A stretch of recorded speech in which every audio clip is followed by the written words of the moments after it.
Hey everyone, Tara Malarkey. Welcome back to the podcast and YouTube, wherever you're watching.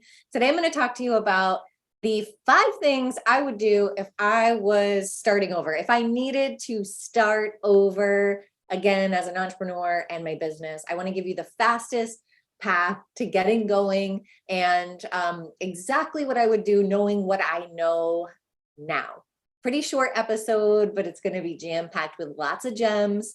So let's get into it. Okay, so now most of you know that I built a multi-million-dollar revenue business in the coaching space, specifically business coaching, helping coaches, experts, authors develop a high-ticket coaching program from their expertise and helping them sell this online with social media, webinar, Facebook, YouTube, Instagram, TikTok ads, you name it.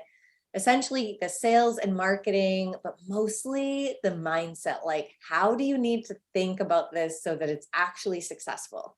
You know, most people, they do what the system tells them to do. They go to school, they get a corporate job, and they work at that corporate job until they can retire. And it doesn't actually make them happy.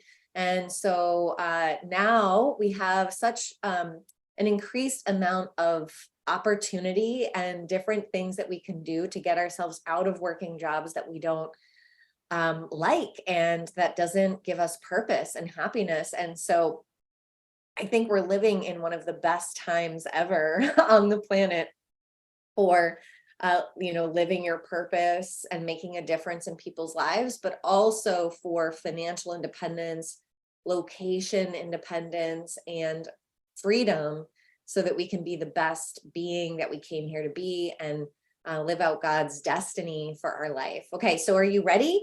Number 1 is you are an expert at something. I promise that you are if you are listening.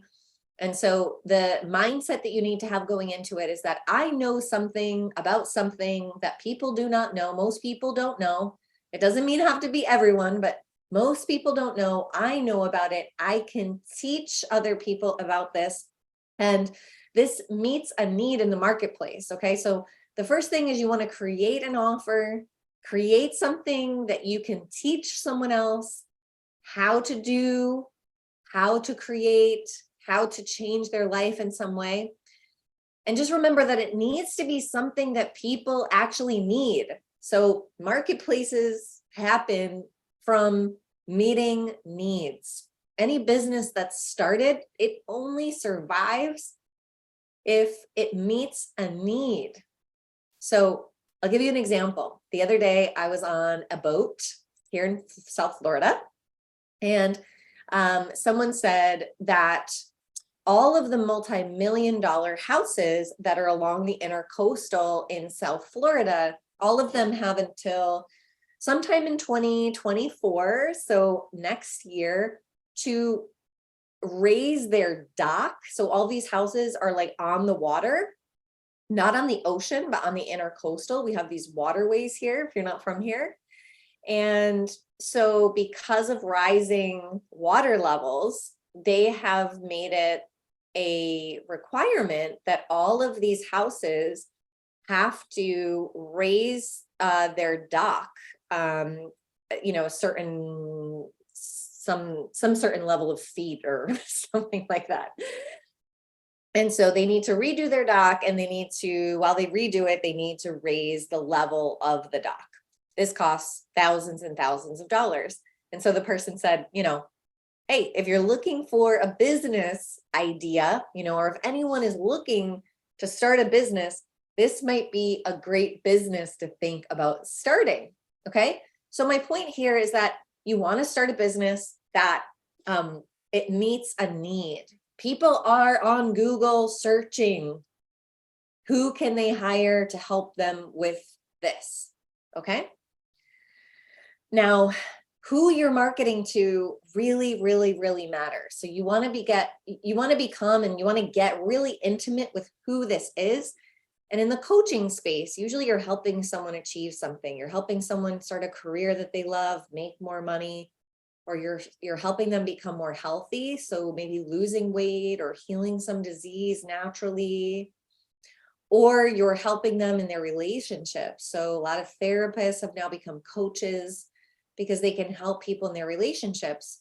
But this is a perfect example of, you don't want to be a generalist. You don't actually want to be a therapist who just helps everyone with any kind of relationship, because that will never take off as a very specific offer in the coaching space. It's very different.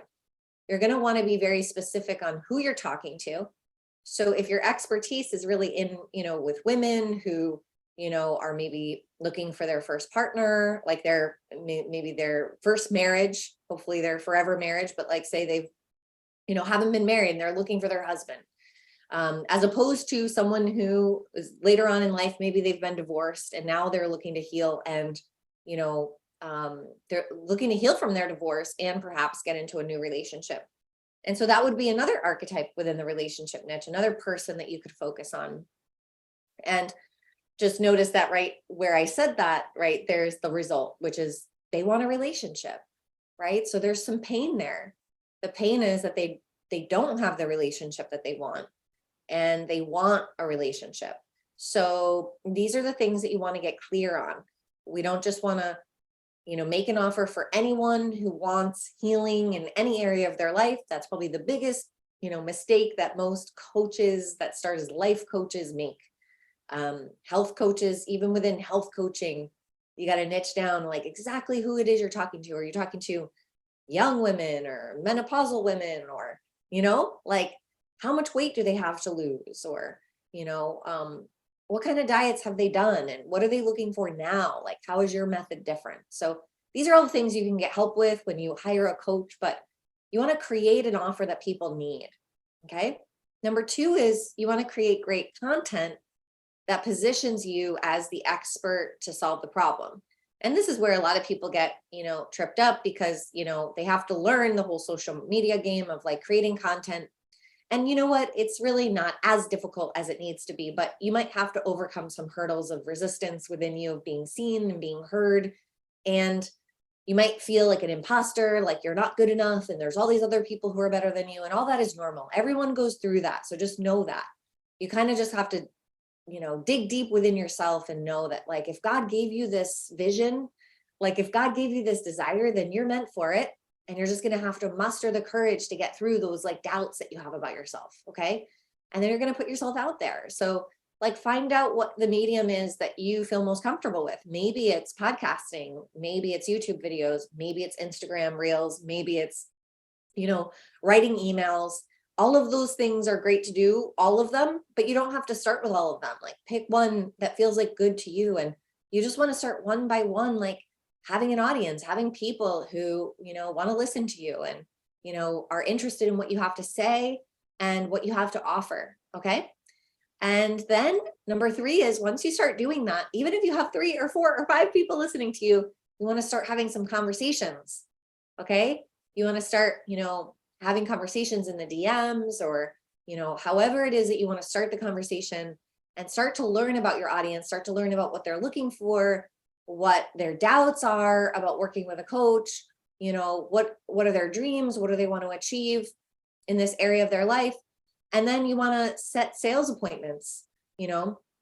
Doing sales calls is not something that you have to do forever, but it is required in the beginning, because you want to like talk live to the person, and you want to get to know them, and you want to hear what they have to say. And even if you don't sell them into your program, into working with you, right? Doesn't even have to be a program if you're just beginning. It should just be like working with you privately for, 3 months or something like that. Even if you don't sell them, right? You've learned a lot. And so it's not a waste of your time. It's kind of part of paying your dues, right? So set some sales appointments, and don't be afraid to ask people to get on the phone with you to have a chat about what it is they're walking through, what it is that they hope to achieve. Okay. And then, the 4th thing would be to start closing clients. And, you might need some help with that, or listen to some podcasts or read some books and YouTube videos around sales conversations and how to get better at selling, because your confidence really has to be strong. And, you're going to want to feel like you can really help this person. And when you feel like you can really help the person, then it becomes a natural thing to sell to them, because their life is going to change by the work that you do together. And so then you don't have to feel bad about taking money because you know that it's so worth it for them, right? The pricing, it should be like 10 or 100 times worth it for them to work with you if their health is going to change, their relationship life is going to change, their money or their career life is going to change.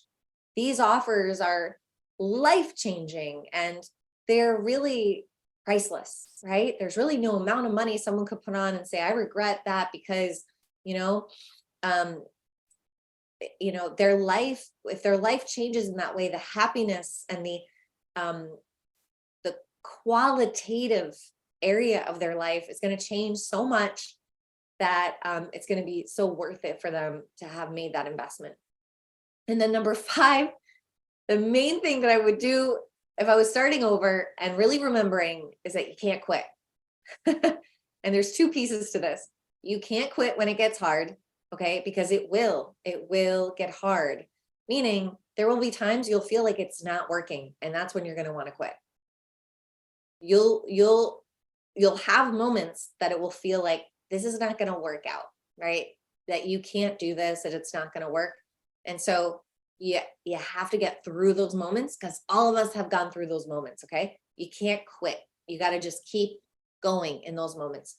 And number 2, you can't quit when you make some money and you start to relax a little bit, okay? You also can't pull back and say, oh, okay, I'm good now, because you're going to keep going on a cycle of feast or famine and up and down, and that's never going to feel good either, and you'll ultimately want to quit and feel like it's not working, okay? So number 1, create a solid offer that people need. This is the most important thing. You have to figure out what is it that people need that you can do, that you feel like you're an expert in. Who are you marketing to? Just don't be too general. You have to be specific. Number 2, just start creating great content on some platform, Instagram, YouTube, TikTok, podcasting, emails. Just start creating great content, writing, speaking, video that positions you as an expert to solve the problem that your client has. Number 3, just start having conversations in the DMs, inviting people to sales conversations. Number 4, take sales conversations and just close clients. So learn about selling, increase your confidence, really feel like a rock star. You might want to take on some beta students at first to increase your confidence. I talk all about that and how to do that in my book called 7-Figure Coach. So pick that up. And number 5, don't quit. You're going to want to quit. It's going to take a little bit likely in the beginning to get off the ground. So just know that, but it's worth it, right? I built a business that went to $300,000 and $400,000 a month in revenue. And it didn't happen overnight, guys. Okay. So you got to stick with it, but it will be so worth it. And overall, the 5 things I would say, number one before the 1 is pray and ask God to guide you, right? And listen to what he is saying and where he's guiding you, because he's put something on your heart and it's really his, right? And so just give it all to him and then give him all the glory. Ultimately, you're going to want to have a big why to keep you going. What's your why? And your why has to be something deeper than money, even. It can be money initially, and that's fine. There's nothing wrong with that, wanting a better financial future for you and your family. But you're going to want it to have some deeper meaning in your heart, like your purpose. Like it's your purpose in life, right? It's like what you came here for. Like what would your life be worth here if you didn't do this, if you didn't make this difference? Or maybe it's your family. Your why is your family and your children. Or maybe it's your legacy, like leave a legacy. And all those are combined and connected and all those things. But you see how underneath, like, you can make all the money, but the money's not going to even matter if it doesn't have a deeper meaning. So make sure that you know what your deeper meaning is. All right. Hope that helps, guys. As always, send me a DM on Instagram at 7FigureFemme. Leave us a review here on the podcast. And I love to hear from you. If you have any feedback, comments, or anything like that, shoot me a DM. If you have any questions for the podcast, I'd love to hear them too. And I will talk to you soon. God bless.